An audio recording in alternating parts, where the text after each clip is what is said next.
মিজান নিউজৰ সমূহ দৰ্শক স্বাগতম জনাইছোঁ। আজি আমি আপোনালোকৰ মাজত লৈ আহিছোঁ আধাৰ কাৰ্ড আৰু ভোটাৰ আইডি কাৰ্ডৰ বাবে অতিকৈ জৰুৰী খবৰ। আধাৰ কাৰ্ড আৰু ভোটাৰ আইডি কাৰ্ড লিংক নকৰিলে আপুনি বিপদত পৰিবনে নাই, সবিশেষ এইটো ভিডিঅ'ত আপোনালোকক জনাম। গতিকে বন্ধুসকল, আপুনি যদি মোৰ চেনেলত নতুন হৈ থাকে তেনেহ'লে মোৰ চেনেলটো ছাবস্ক্ৰাইব কৰি ৰাখিব, কিয়নো সকলো ধৰণৰ খবৰ আমি এইটো চেনেলত আপডেট দি থাকোঁ।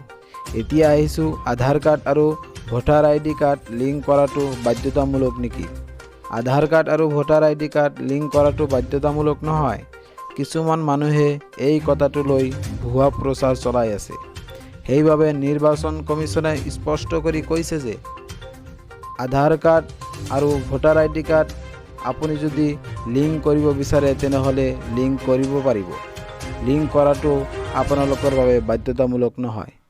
গতিকে বন্ধুসকল, আপুনি যদি আধাৰ কাৰ্ড আৰু ভোটাৰ আইডি কাৰ্ড লিংক কৰিব বিচাৰে তেনেহ'লে মোৰ চেনেলটো ছাবস্ক্ৰাইব কৰি ৰাখিব। পৰৱৰ্তী ভিডিঅ'ত আপোনালোকক জনাম ক'ত কেনেকৈ লিংক কৰিব লাগিব, সবিশেষ আপোনালোকক জনাই দিম। ধন্যবাদ।